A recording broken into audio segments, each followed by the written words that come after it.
Je vous remercie, Monsieur le Président. Monsieur le Président, Messieurs les ministres, mes chers collègues. Monsieur le ministre des Finances, les chiffres clés de votre loi de finances rectificative sont alarmants. Vous nous annoncez une baisse presque généralisée, en tout cas une baisse extrêmement importante des recettes fiscales. Vous nous annoncez aussi un maintien, mais très faible, de l'appui budgétaire et des dons.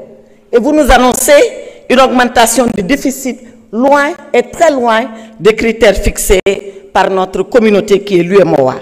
Et dans tout ça, vous recherchez 1141 milliards de francs CFA entre la LFI et la LFR. Où trouverez-vous l'argent, Monsieur le ministre? Voilà la question. Parce que les solutions que vous nous proposez pour trouver l'argent ne sont pas des solutions fiables. Et je suis désolée de vous le dire. Parce que qu'est-ce que vous nous annoncez? Pour trouver cet argent, vous dites oui, on va recourir à compresser les dépenses. D'accord? Rationalisons les dépenses, compressons-les. Mais quand vous nous annoncez que c'est seulement pour un taux de 0,5% que vous avez fait d'effort de décroître les dépenses sur le budget général, alors vous êtes loin de retrouver 1000 et quelques milliards.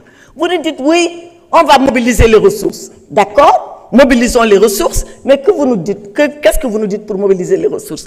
On va élargir l'assiette fiscale et on va augmenter la pression fiscale de 20%. Alors, Monsieur le ministre, dans ce document de LFR, vous nous parlez d'élargir cette pression fiscale à 20% en 2025. Dans le document que vous avez sur l'orientation budgétaire, vous dites que vous atteindrez ce taux de 20% de pression fiscale en 2029.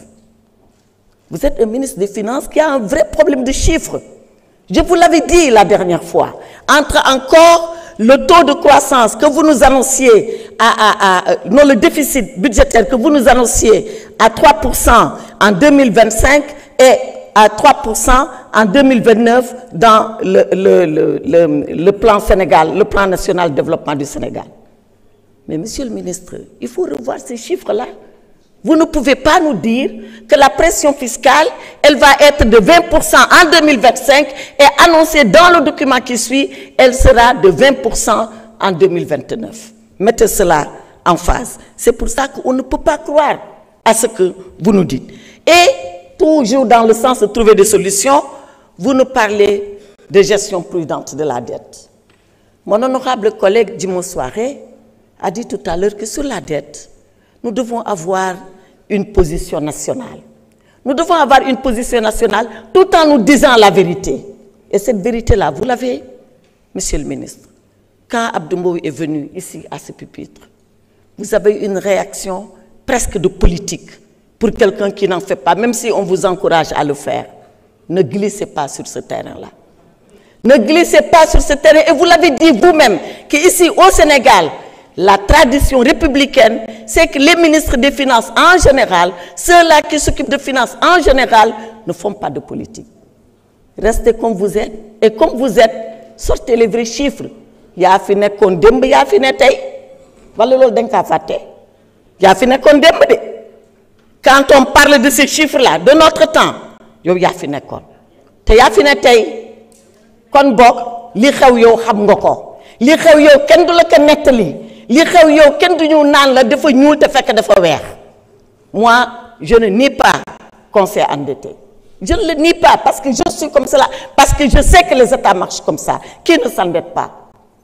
Ayons les vrais chiffres, disons-nous la vérité, mettons-nous d'accord sur ce qu'il faut pour faire avancer le Sénégal et sortons de ces querelles stériles et puériles qui ne nous ramènent à nulle part. Alors, je reviens sur la gestion prudente de la dette. Quand on voit la frénésie avec laquelle vous empruntez, on doit nous mettre d'accord sur quoi être prudent. Donc, Monsieur le ministre, voilà les raisons qui font que moi, je doute de la sincérité de votre LFR et je ne peux pas la voter. Je ne peux pas la voter parce que tous les filets sociaux, vous les avez mis par terre. Les bourses de sécurité familiale, la CMU, vous en parlez. Le RNU, vous dites que vous allez le faire, mais faites-le parce que c'est très simple à faire le RNU pour revenir sur les bourses de sécurité familiale. Pensez aux syndicats, pensez au Fonds social, il est en ébullition, y compris vos propres collègues des impôts et domaines. Monsieur le ministre, faites ce que vous avez à faire et n'écoutez pas les oiseaux de mauvais augure. Merci beaucoup.